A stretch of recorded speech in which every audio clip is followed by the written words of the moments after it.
Good morning, guys and gals. This is your host, Joe, Life with Yosef. This is going to be Summer 24 Extravaganza number 25. You know, I just looked at the date and I get out here and I can't remember, so I'll have to pip it in, but I text it in, but it's Friday. And I'm going to go to Flag City today for 2 days. I get Passport America, so I only have to pay $45 a night for the 2-night maximum. Here's our 360 of the campsite. I'm hooked up. All right, I'm hooked up and free from shore connection. So we're almost ready to go. As I'm pulling out of the campground here, the Nevada County Fairgrounds in Grass Valley, California, it costs about $50 a night. They have full hookups at the site. Everything worked. I didn't go in the bathhouse, but here's how it looks. The spots are kind of close, but I think it's a good value, and I don't doubt I'll stay here again. I was going to make a better shot at the campground. I got talking to my neighbor who grew up in Manteca, so we had a lot of talk about the valley, and he's lived in Maui for over 20 years. So we chatted a bit about my father-in-law, my late wife's dad, who lived in Hawaii when he passed, and he had a condo, and I asked my wife. I said, do you want to leverage buying everyone else out of the will and move to Hawaii? And she just was not up for that. Her dad loved Hawaii, but the drawbacks are everything is expensive, and if you have island fever is no joke. One of my brothers lived in Hawaii for a while, and he said it was a different way of life. But one of his brothers worked for UPS in Hawaii and retired, so he must have, he worked there the whole time, so he must have loved it. So you never know. So anyway, I got talking with this guy, and I wanted to talk about two things, so we're going to do that now. When I made the last footage, or the last clip, 24, I talked about the door. Well, I had cut a piece of film out when my brother Vin helped me with the door at Glen Helen, and I totally and completely forgot to put it in. I looked for the part of the clip that I wanted to pip in, and I still missed it. So I'm going to put that in here. The little plate on the left with the arrow, that's they both went through the door frame, and I could get the one through the right hand one, but not the left hand one. So that's when I had to scramble for the socket set. I got it taken care of. Having watched Vin do it, it's like with the batteries. I got to see it right in front of me, and then I comprehend it. Maybe or maybe not, I can watch a YouTube video, but I really need to see it.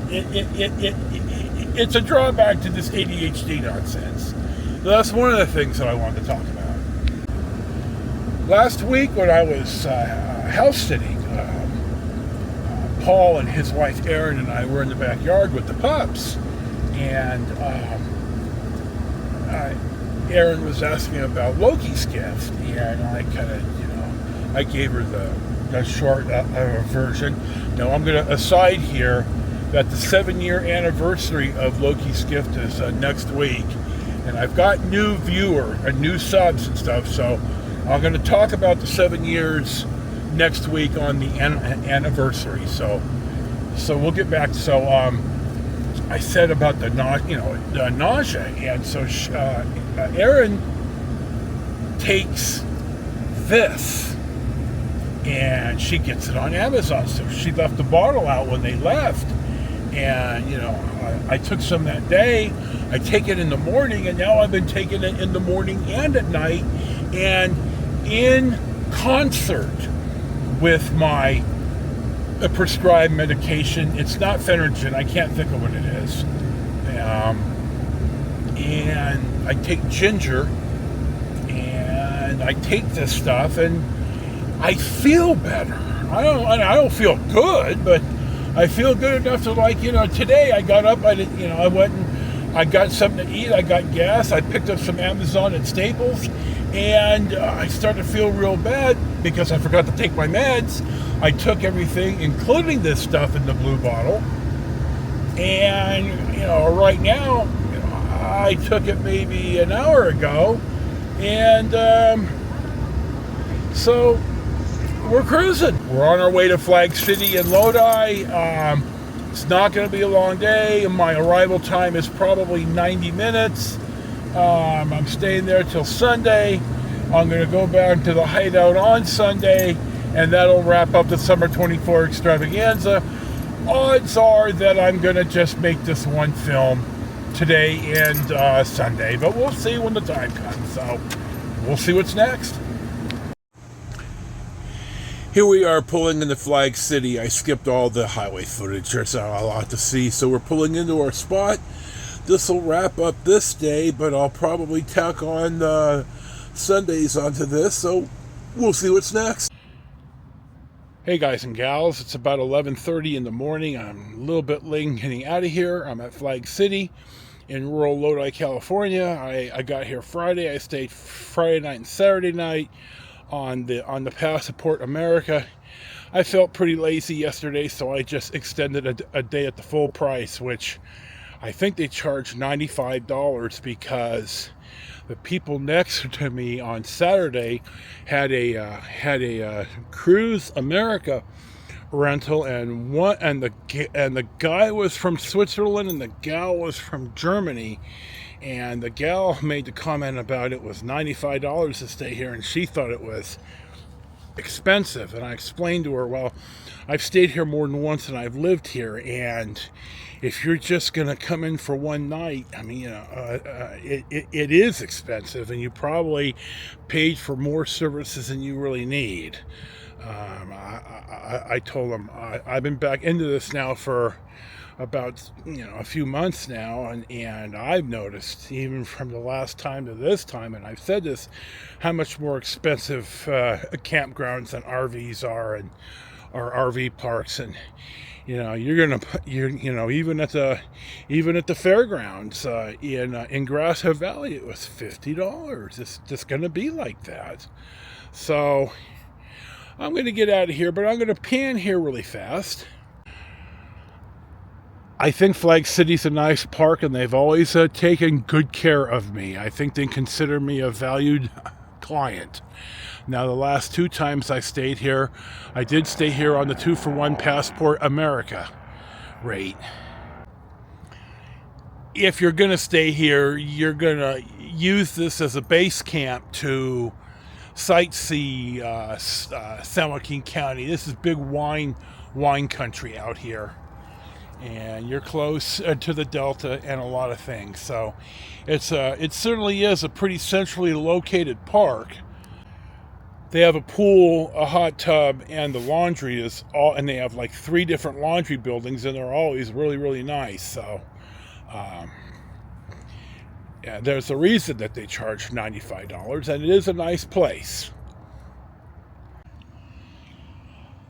I'm going to update Dude just a touch. Look at him. Oh, he stood at the door yesterday or day before, and I let him out, and he got out and he peed, so I'm getting better at figuring that out. But he kind of sat at the bottom of the stairs and looked up at me, and then because I'm slow as molasses, I figured out that I need to go sit with him, so I sat.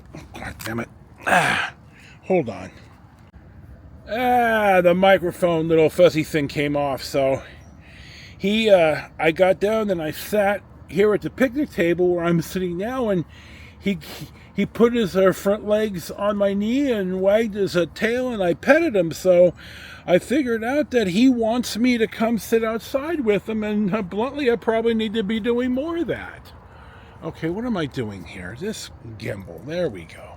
So here's a little bit of Dude. Dude is doing better. He still did some business in the house, and it's really because I'm not letting him out enough. So I really got to be more on top of this. But here's about 40 seconds of Dude that I'm putting in the Dude folder. So we're going to press on. I'm going to see about going over to Carl's Jr. To get a little something. So we'll either see it or we'll see the end shot back at the Hideout. But we'll see something and we'll see what's next. Good morning, guys and gals. This is your host, Joe, Life with Yosef, and this is going to be the wrap-up of Summer 24 Extravaganza number, I think, 25, the last one, and also the entire Summer 24 Extravaganza. As you can see, I'm back at the Hideout, me and Dude. Dude is already jailbroke this morning and went for a romp. When I moved the table here, it spooked him, so he's here somewhere, but he's on the leash. I got here yesterday. I talked to Roxanne. She had my keys. Remember from 3 months ago that I lost my keys because I'm an idiot, and they were found and turned into her. So I had a mountain of Amazon here that I think she wasn't pleased with. So I told her it probably wouldn't happen like that again. So almost 4,300 miles. I think I got about 9.5 miles a gallon. Mostly towing, but not all towing. God, the truck ran like a champion. Not a hint of problem. It had plenty of power. Now, granted, when you're going up a steep grade with 6,200 pounds, you're not going to go 80 miles an hour. But it never overheated. Never, not one problem. Ran like a champion. The coach, now that I got the batteries and all that, and the propane tank and everything, somewhere along the line here in September, I'm gonna mop it out. I mean, totally get everything out and just mop it because it needs. Well, there we go. It needs some help. I've already started. I started yesterday because I cleaned a bunch of the nonsense out of KP2 and the mountain of Amazon. I'm already starting Mount Yard Bag here. I've texted my bro Eli and my yard guy, and I'm going to have him come out, and I need my. If you look at the porch, it's redwood, but it's starting to needs a little help here. So I'm going to see if he could put some type of stain or conditioner on it. Now this stuff over here is stuff that's going to go into KP2 when I leave on my next extravaganza, except for the big fan I'm going to put here on the porch. Dude is settled right in. He looked around. He kind of I'm figuring the place out. I told him, well, this is home. The KP2 isn't home. This is home. So, though I could see spending probably half my year in KP2, but we'll get to that. So here's Dude. Here's my sweet, sweet pupper. God love him.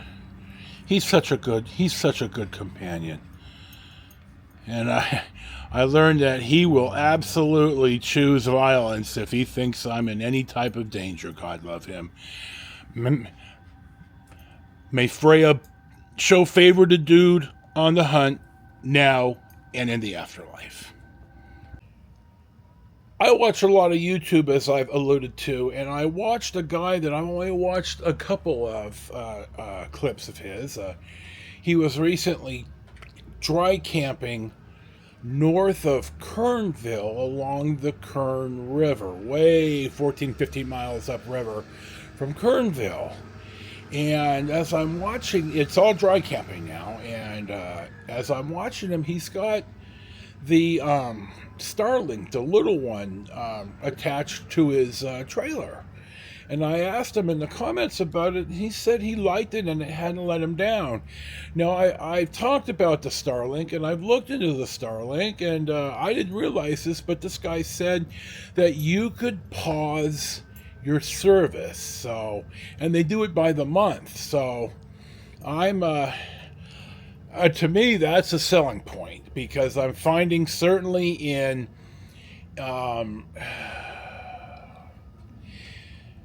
in Boron and at Glen Helen, I did not get acceptable internet, and that irritates me. So now you're probably wondering, well, damn, dude, you must have hit the lottery if you're going to pay for 3 separate internet services. And the answer is I'm probably not. What I'm going to do in the month that I'm here is I'm going to use my T-Mobile cellular here at the Hideout. I think it should be plenty fast, but I'm gonna field test it. And then the Starlink should come in 3 or 4 days, and I'm gonna field test that too. And my idea is, if the cellular internet is enough for the Hideout, that I'm going to cancel. I'm going to cancel. Oh God, one of the thieving companies. Hold on. Definitely having some brain fuzz this morning. Spectrum. They provide good service. They've been nice when I called, but I don't need to be paying for this much internet. And if I cancel the Spectrum, use the T-Mobile cellular as my primary in the Hideout internet, because it's only me, and then when I travel, I activate the Starlink, and then I use mostly that when I'm out and about. I think that's going to be acceptable. Now, is there a possibility that I'll just drop the T-Mobile as well and go strictly with the Starlink? Yeah, that's a possibility, but if I ever am staying in hotels again, and that is always a possibility, I'm going to want this. So I don't quite know I'm going to have to figure out the cost effectiveness of this. But I'm thinking, yeah, the T-Mobile for here, I'll just always have it. And then when I'm traveling in KP2, I'll bring the Starlink and activate the service month to month. It's $150 a month. I'm not that worked up about it. I think my in-home one is 70 or something. God only knows. So I'm looking at this. It'll come. I'm going to field test it, and by the time that I leave on the fall or winter extravaganza, on the fall extravaganza, which will be at the end of September, I will have a more definite answer for you. While I'm sitting out here, I want to point out, I noticed this yesterday, that looks like there's a housing tract being put in behind us to the east of us here. So we're hearing a bunch of the construction noise, but it is what it is. And there you go. We're going to have new neighbors. You never know. Well, to close, I would like to thank all of you who watch, and I've picked up some subscribers, and I appreciate all of you and those who watch. I appreciate your support that I've gotten in this times of trouble. You know, hard times don't make you, they define you. And this has certainly defined me, so... Again, thank you for watching, thank you for subscribing, thank you for your support. This is, as always, Joe, your host, Life with Yosef, wrapping it up Summer Extravaganza number 24. And enjoy your day. Peace be with you. And we'll certainly see you for the beginning of Fall Extravaganza 24 at the end of September.